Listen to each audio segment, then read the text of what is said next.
In the beginning, they played the national anthems of both England and Italy. Roll the tape.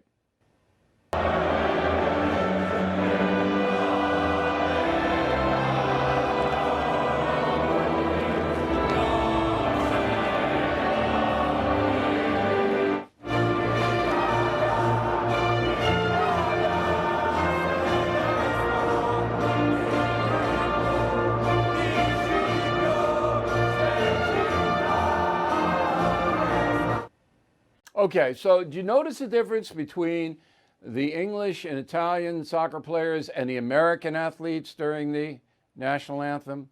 I mean, let's put the kneeling aside for a moment.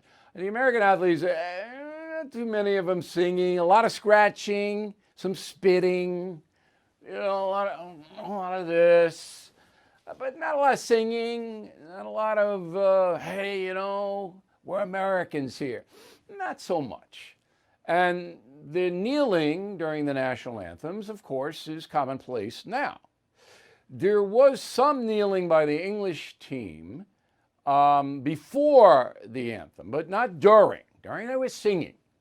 Before some of the English players, and there's an Italian player, I guess. I mean, and it's the same thing that minorities are not treated well in England and Italy, so we kneel to try to improve that. Okay.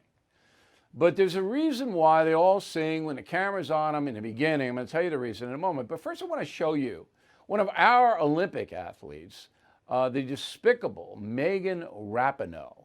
Go. This is America. Make no mistake about it. I think we showed very much our true colors. This is not the first time we've seen a murderous mob like that. I think, unleashing a white supremacist mob is nothing new to America, as, people of color, black and brown, know that very well. She hates her country. She's an American woman soccer player, obviously. And she's been lionized and glorified by the media for hating her country, just like Colin Kaepernick. The more you despise the United States, the more famous you get, the more lauding you get by our media. But not in England and Italy. If any of those players dared, all right, to insult the national anthem or the national flag, they'd be run out. They couldn't exist any longer. Because the European media, as liberal as it is nationalist. Each country is nationalist, all right? Whereas in America, the corporate media is hostile to the traditional values of this country. Now, after the game, England lost on a shootout. There was a horrific racist display by some English people against the 3 black players who did not score in the shootout. Now, I knew there was going to be trouble when I saw the English coach choose a 19-year-old black kid, black player, to be the last shootout guy. And he didn't score because he was scared to death. That was one of the worst sporting decisions I've ever seen. Don't put a 19-year-old kid in there when the whole world is watching you up against a veteran Italian goalie. You don't do that. And I felt very bad for the kid. Well, anyway, after the Italians beat them 2-1, all of this Twitter garbage coming out, anti-black stuff. It was horrifying. And rightfully so, Twitter stopped it. Rightfully so. So that tells you this problem of skin color, not just here. It's everywhere. And it's an individual decision on how to treat people of a different color. Okay? So, in America, we have some race problems, not nearly as many as the press would have you believe. But in England and Italy as well, they've been very, very tough. Scandinavia, Germany, France, you name it over there. And they have worse problems than we have.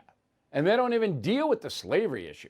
Did you know in Italy, all right, There's so many black Africans coming across the Mediterranean Sea from North Africa that the Italian government is refusing, all right, refusing, even if they may die, to take them. In fact, if you're a ship captain and you're transporting them across, you're going to get fined a lot of money. Their immigration is about as restrictive as you could possibly get. Maybe Greece is worse. Greece has put up that big fence next to Turkey. So this stuff about America being evil and every single nation in the world has this kind of stuff. And it's personal weakness, right? It is a mental illness.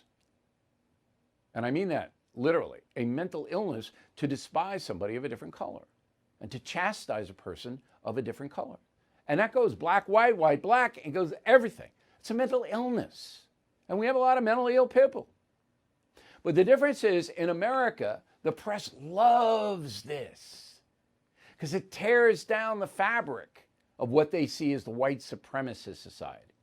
Whereas in England and Italy and other countries, more racist than we are, don't you dare insult the anthem or the Queen or the Italian anthem. Don't you dare.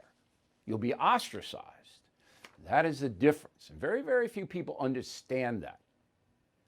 I lived in England for a year, spent a lot of time in Italy. I know both countries very, very well. I know the whole European Union well. France? Are you kidding me? They hate Muslims, generally speaking, over there, and vice versa. I mean, there are neighborhoods in Paris where police are afraid to go. You know that. You've heard that. It's true. So we need in America to stop this racist garbage, to stop it. And each person is responsible.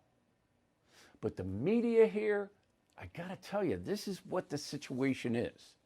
They're never going to tell you about the racism and classism in England. Do you know when you're 16, you have to take a test in England?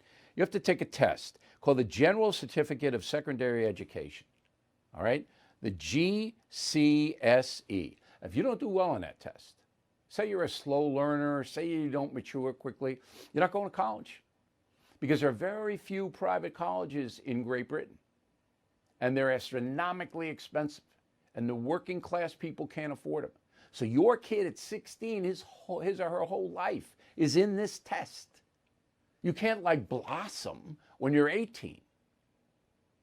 I mean, this is the kind of stuff that Americans have no blanking clue about. We offer the most opportunity to the most people, yet our media tearing us apart. Bill O'Reilly is back on TV and only on The First. No Spin News, every weeknight at 8 p.m. Eastern, only on The First.